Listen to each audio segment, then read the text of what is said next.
383 récipiendaires ont ouvert le bal des décorations du 11 décembre, une cérémonie officielle de reconnaissance de leur mérite. Après réception de leurs médailles, ces femmes et hommes ont reçu de vive voix les félicitations du président du Faso, le capitaine Ibrahim Traoré. La cérémonie s'est tenue à la grande chancellerie des ordres burkinabés. Nous y serons en ouverture de journal. Après 2 jours d'intenses travaux, la conférence annuelle des services du Trésor public édition 2024 a refermé ses portes après une évaluation du rôle et les activités des entreprises et établissements placés sous sa tutelle. Des recommandations ont été formulées en vue de renforcer la gouvernance de ces entreprises et établissements. Et puis en prélude à la campagne de démolition des ralentisseurs de vitesse non conformes qui mettent en danger la vie des usagers, la Direction générale de l'entretien des infrastructures de transport apporte des clarifications. La campagne va commencer qui va concerner les routes nationales, pas les entrées d'agglomération, mais au préalable, les acteurs procéderont à une phase de sensibilisation. C'était le sommet. Bonsoir et merci de nous suivre. Le bal des décorations du 11 décembre est officiellement ouvert à la grande chancellerie des ordres burkinabés hier.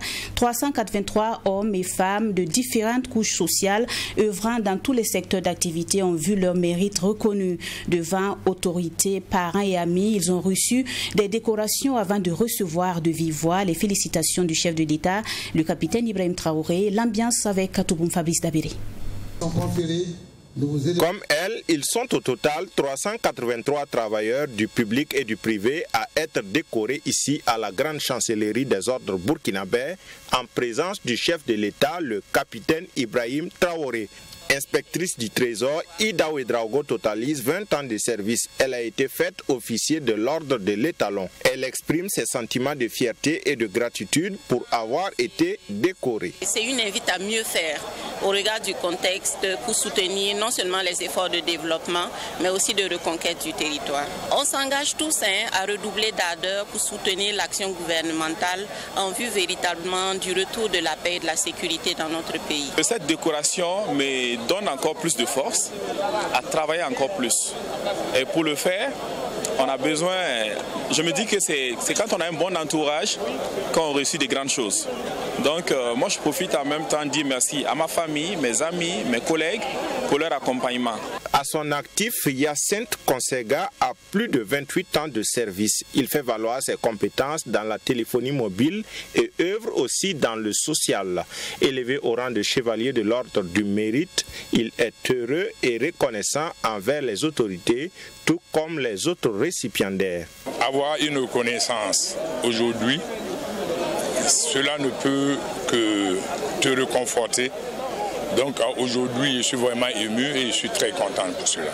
Les engagements pour les années à venir, bon, on dit que c'est le terrain qui commande la manœuvre, mais on essaierait toujours d'impacter et puis de toujours susciter surtout l'émulation. Au cours de cette cérémonie de décoration, 192 personnes ont été distinguées de la médaille de l'ordre de l'étalon et 191 autres de l'ordre du mérite. Selon la grande chancellerie des ordres burkinabés, plus de 6000 personnes seront décorées à l'occasion de la commémoration du 64e anniversaire de l'indépendance du Burkina Faso.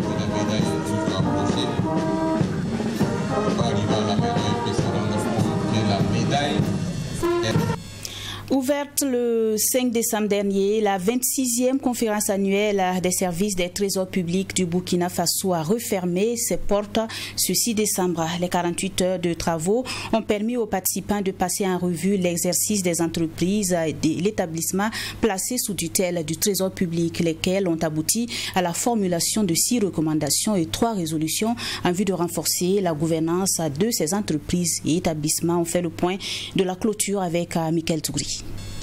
Après 2 jours de réflexion, la conférence annuelle des services du Trésor public édition 2024 a refermé ses portes sur une note de satisfaction. Les acteurs de ce cadre d'échange ont pu évaluer le rôle et les activités des entreprises et établissements placés sous sa tutelle. À l'issue des travaux, des recommandations ont été formulées et des résolutions adoptées avec pour objectif l'amélioration des services du Trésor public en vue de renforcer la gouvernance de ces entreprises et établissements.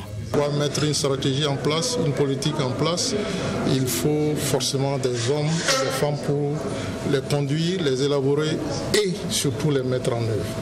Et donc pour nous, il y a des renforcements de capacités à faire. Sous la tutelle du Trésor public, à l'échelle nationale, nous avons tout un ensemble d'entreprises publiques. Il y a ce que vous appelez ordinairement société d'État,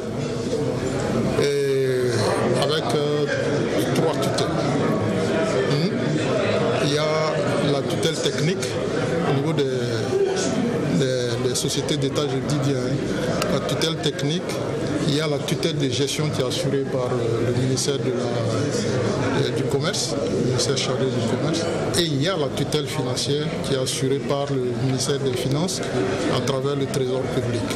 Ces recommandations issues de cette 26e conférence viennent à point nommé et parmi les résolutions adoptées, l'élaboration d'un référentiel de gestion des établissements publics et la mise en œuvre d'une stratégie de gestion du portefeuille de l'État. Et au ministère de l'Économie et des Finances, ces résolutions et recommandations sorties de cette conférence feront l'objet d'une attention particulière. Le ministère de l'Économie et des Finances, l'ensemble donc des premières autorités sont engagées à accompagner donc la direction générale du Trésor pour une mise en œuvre efficace donc des dites recommandations. Vous avez suivi aussi avec nous l'engagement donc du personnel à œuvrer à la mise en œuvre donc des résolutions qui ont été prises ici pour une meilleure gestion donc des établissements et entreprises publiques de l'État. L'ensemble des recommandations se valent, on ne peut pas les prioriser, mais c'est des recommandations qui touchent donc au dispositif institutionnel, juridique, qui charpentent donc l'ensemble donc du système. La question aussi donc du recouvrement des créances dues à l'État. Cette 26e conférence annuelle des services du Trésor public s'est tenue sous le thème « L'exercice de la tutelle des entreprises et établissements par le Trésor public, rôle, enjeux et perspectives ». Cette rencontre a permis de renforcer la vision des participants sur l'importance stratégique de ces entreprises et établissements pour l'économie nationale. La Direction générale de l'entretien des infrastructures de transport donne de plus amples informations sur le projet de démolition des ralentisseurs sur le réseau routier bitumé du pays. Les ralentisseurs qui ne respectent pas les normes avancées annoncées donc par le ministère des Infrastructures et qui mettent en danger la vie des usagers seront détruits. La campagne va concerner que les routes nationales, pas les entrées d'agglomération. C'est après une séance de sensibilisation d'ailleurs que suivra cette opération de démolition. Les précisions de Serge Bassoulé.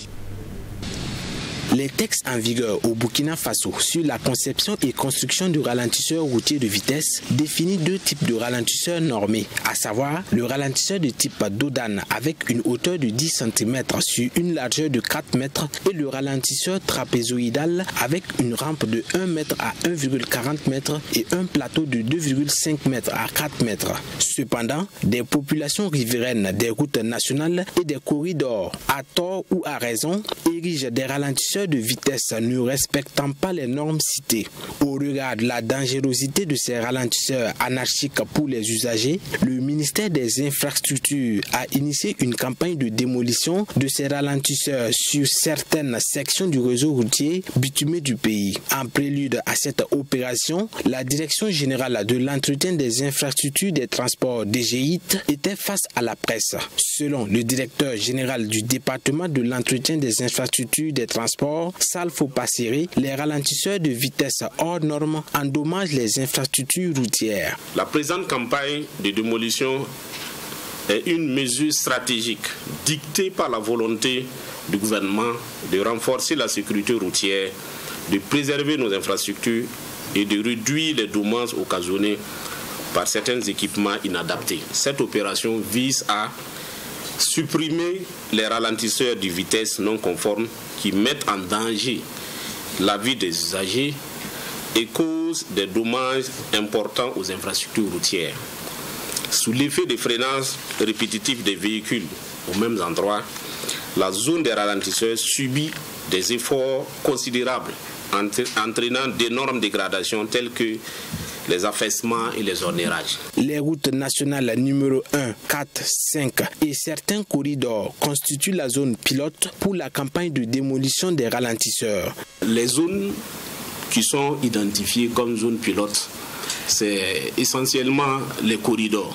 Donc on a la RN1, on a également la RN4, la RN5, corridor Accra-Ouaga, on a le corridor Lomé, Ouaga, Bobo, on a l'autre corridor Cotonou-Fada, Ouaga. Certaines zones spécifiques, notamment les entrées d'agglomération, ne seront pas concernées. À titre d'exemple, sur la RN1, les localités comme Tanguindasouri, Sabou, Boroumou, Pa, etc. garderont les dispositifs de ralentissement.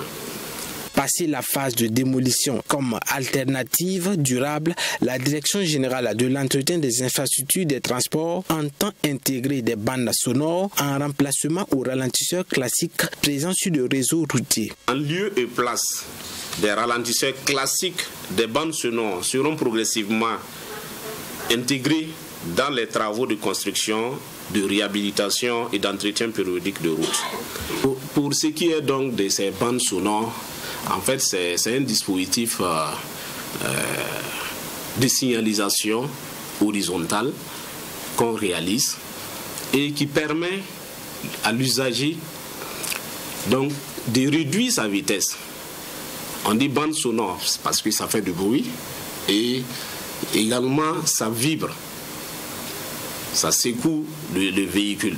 Le directeur général de l'entretien des infrastructures des transports informe que la campagne de démolition se fera de façon méthodique avec la collaboration des collectivités locales et usagers de la route. Salfo Passeri rassure par ailleurs de la mobilisation de ses équipes techniques pour évaluer les dispositifs existants et initier leur suppression là où cela s'avère nécessaire. Norbert Zongo, toujours au cœur d'une conférence de presse en prélude au 26e anniversaire de l'assassinat du journaliste d'investigation et de ses compagnons sur la route de Sapuy. Le collectif des organisations démocratiques de masse et de partis politiques et la coalition nationale de lutte contre la vie chère ont dévoilé un programme d'activité pour honorer leur mémoire et rappeler les enjeux cruciaux de justice et de liberté démocratique. Sanata Siré, Adrien Guigemde. 26 ans après l'assassinat du journaliste Norbert Zongo et ses 3 compagnons à Sapuy, le collectif des organisations démocratiques de masse et de partis politiques estime qu'il est enfin temps de lui rendre justice. Face aux journalistes ce 6 décembre, les conférenciers du jour ont déploré la non-tenue du procès de cette affaire après tant d'années, même s'ils notent un obstacle qui est la décision de la Cour européenne des droits de l'homme en date de 2023 qui s'oppose à l'extradition de François Compaoré. Nous espérions voir juger le dossier courant cette année 2024. Hélas, le dossier n'a pas bougé d'un iota. Depuis notamment le prononcé de l'arrêté de la Cour européenne des droits de l'homme du 7 septembre 2023 s'opposant à l'extradition de M. François Compaoré de la France vers le Burkina Faso. Nous ne cesserons de le rappeler. La seule perspective raisonnable à ce jour qui s'offre, c'est celle du jugement par contumace. Nous avons perdu trop de temps et il est temps qu'on y aille. Pour Maître Prosper Farama, avocat de la partie civile, l'idéal serait que François Compaoré puisse comparaître au jugement. Toutefois, dit-il, à l'impossible, nul n'est tenu. Ce procès, selon lui, doit se tenir dans les plus brefs délais avec ou sans le principal suspect. Si François Compaoré ne peut pas être extradé, il nous faut quand même à un moment donné prendre la responsabilité de juger cette affaire. Et ça se fait, ça peut se faire, la loi le prévoit, c'est comme l'a dit Monsieur le Président, on peut juger par contumace, donc par défaut, la personne n'étant pas présente. Nous pensons qu'à ce stade actuel, il serait bon peut-être d'y aller. Ensuite, en tout cas, que le défaut d'extradition de François Compaoré a pu faire traîner le jugement de cette affaire. Mais nous, notre souhait, et nous le réitérons, c'est qu'il serait bon qu'au plus tôt possible, cette affaire soit jugée, avec ou sans François Compaoré. Compte tenu de la crise sécuritaire et ses conséquences négatives sur les populations, le collectif des organisations démocratiques de masse et de partis politiques entend commémorer ce 26e anniversaire de l'assassinat du journaliste Norbert Zongo et ses compagnons autour de la lutte contre l'impunité et la défense des libertés démocratiques. Plusieurs activités sont prévues le 13 décembre prochain pour marquer la 26e année des événements tragiques qui ont emporté l'un des plus grands journalistes d'investigation que le Burkina Faso ait connu. Il s'agit notamment d'une cérémonie de dépôt de gerbes de fleurs, de conférences et des assemblées générales. Nous poursuivons avec donc cette série de soutenances ce samedi au campus de l'ESTA, l'école supérieure des techniques avancées à Samba. Près de 80 étudiants en licence et en master étaient face à leur jury pour défendre leurs documents pour l'obtention donc de leur diplôme. C'est Mathurin Laïbé qui est passé en premier pour cette étape, clé immortalisée par Bourema Amadou pour le compte de True TV. Suivons. Après son passage réussi devant le jury, Mathurin Laïbé est désormais ingénieur de conception en réseau informatique et télécommunications. Ce jeune étudiant de l'ESTA, l'école supérieure des techniques avancées, a défendu la conception d'une application d'identification d'une personne par la voix basée sur l'intelligence artificielle et le coefficient spectraux. Une application qui, pour les membres du jury, peut jouer un rôle important avec l'évolution de la technologie, de la réception de son document, ce qui lui permet d'obtenir son diplôme de master. Selon l'impétrant, une fois sur pied, cette plateforme aura un impact considérable dans le secteur bancaire. Cette application pourrait aider, par exemple, le secteur bancaire par exemple, à identifier les locuteurs lors des transactions par téléphone. Donc nous pouvons déployer cette application sous forme d'une application mobile qui peut même être par exemple, associée à des technologies, par exemple des technologies de surveillance, par exemple, pour détecter par exemple, des locuteurs non autorisés dans des endroits sensibles. Et on peut aussi utiliser cette application pour sécuriser l'accès aux systèmes sensibles, comme les bases de données. Comme Mathurin Laïbé, ils sont plus de 80 étudiants à soutenir pour l'obtention de la licence professionnelle pour certains et le master pour d'autres dans des filières telles que réseau informatique et télécommunications, système d'information et réseaux électroniques et automatisme industriel. Pour Caroline Bationo, référente administrative du campus ESTA Saba, cette session des soutenances est un moment clé pour l'établissement.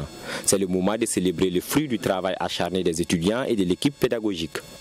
Et il faut dire également que ces soutenances sont une vitrine d'excellence pour l'ESTA, à savoir que ça permet de faire ressortir l'excellence académique que nous visons à poursuivre au sein de l'ESTA.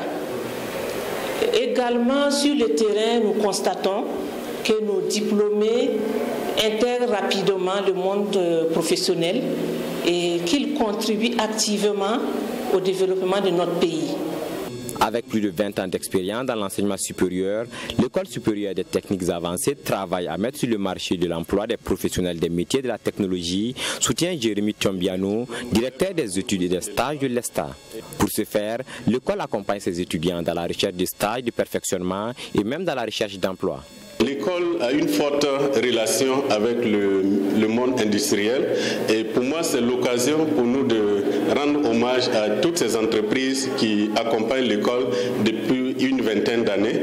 Alors il faut dire aussi que après l'obtention de leur diplôme, l'école continue de les accompagner au niveau de leur insertion socio-professionnelle et on peut en tout cas être fier parce que nous avons un taux d'insertion de près de 80%. Aux nouveaux étudiants en licence, l'administration a saisi l'occasion pour les inviter à s'inscrire pour le cycle master. Au dire de Caroline Bationo, les inscriptions pour le master 1 et 2 sont déjà ouvertes. La rentrée académique de ce cycle est prévue pour le 30 janvier 2025. Chaque 7 décembre, le monde entier célèbre le rôle de l'aviation dans la connexion entre les pays du monde à travers la journée de l'aviation civile internationale. Cette journée créée par l'Organisation de l'aviation civile internationale met en lumière l'importance du transport aérien dans le développement socio-économique du pays. Pour marquer d'une pierre blanche cette journée, votre télévision True TV a reçu au déj matinal info de ce 6 décembre Noun Berthe, chargé de communication et relations publiques à l'ANAC, et Xavier François Salambanga, expert régional en communication et navigation surveillance, au cœur des échanges, les enjeux, les défis et les perspectives de la navigation aérienne au Burkina Faso. Le résumé de tout cela avec Fatima Tanikema. Dans un pays enclavé comme le Burkina Faso, l'aviation civile occupe une place primordiale dans le secteur du transport. Foi de Xavier François Salambanga, expert régional en communication, navigation et surveillance. Et le défi aujourd'hui, c'est la participation de l'aviation civile à la production de la valeur ajoutée au développement du pays. Si ce défi n'incombe pas qu'aux acteurs du domaine, il en existe qui relèvent de leurs compétences, nous explique l'expert régional en communication, navigation et surveillance. C'est par exemple la maîtrise de la technologie. Vous savez que l'aviation embrasse plusieurs technologies. C'est la maîtrise de la technologie. C'est par exemple disposer d'un personnel compétent et toujours mis à jour par rapport à ces mêmes nouvelles technologies. Et puis l'organisation du système lui-même qui interpelle beaucoup d'acteurs, comme il vient de dire, les compagnies aériennes, les gestionnaires de l'aéroport, le fournisseur de services de la navigation aérienne et tous les autres services. Et actuellement, l'Agence nationale de l'aviation civile ANAC fait des pieds et des mains pour relever ces défis. En ce qui concerne le respect des normes internationales, le Burkina Faso a ratifié des textes et est en phase avec ses arrangements internationaux. C'est du moins ce qu'a laissé entendre Xavier François Salambanga. Au niveau de l'aviation civile en Afrique, le Burkina Faso est reconnu comme ayant parmi les meilleures capacités. Et en ce sens, nous avons des ressources humaines de qualité, capables de maîtriser, si vous voulez, ces technologies-là. Et comme on appartient à des ensembles comme par exemple le fournisseur de services qui est la SECNA, en mettant, comment dirais-je, des convergences de capacités, on est vraiment capable de suivre la technologie et de la maîtriser. Une journée porte ouverte est d'ailleurs organisée au niveau de l'ANAC pour mettre en lumière le secteur de l'aviation et ses acteurs. Une activité qui entre dans le cadre de la célébration du 75e anniversaire de la facilitation et de la navigation aérienne. Aujourd'hui, le contexte nous impose que l'avion est une nécessité pour le déplacement, une nécessité en tout cas pour gagner en temps, une nécessité aussi pour gagner en efficacité. Donc il va falloir que nous ouvrons nos portes à l'endroit du public, non seulement pour inciter la jeunesse pour pouvoir embrasser les différentes carrières qu'offre le domaine de l'aviation civile, mais aussi pour montrer aux gens que l'avion est une nécessité, en tout cas pour le commun des mortels. Et pour faire passer ce message, plusieurs activités sont au programme. Il s'agit essentiellement de panels et des stands d'exposition des différents services du transport aérien, sans oublier l'exposition de drones. L'objectif est de comprendre les enjeux et les défis de l'utilisation de ces drones. Et pour refermer cette édition, cette information, Rimtalba Jean-Emmanuel Ouedraogo est le nouveau Premier ministre du Burkina Faso. Le secrétaire général de la présidence a dévoilé tout à l'heure le nom du successeur d'Apollinaire Kielem de Tambela, démis de ses fonctions hier par le chef de l'État, le capitaine Ibrahim Traoré. Le nouveau Premier ministre était jusqu'ici donc ministre d'État, ministre de la Communication, de la Culture, des Arts et du Tourisme, porte-parole du gouvernement. Maître Apollinaire Kielem de Tambela aura passé 2 ans donc à la tête de la primature. Et voilà, c'est tout pour cette session d'information. Merci d'avoir été des nôtres. Excellent week-end à toutes et à tous.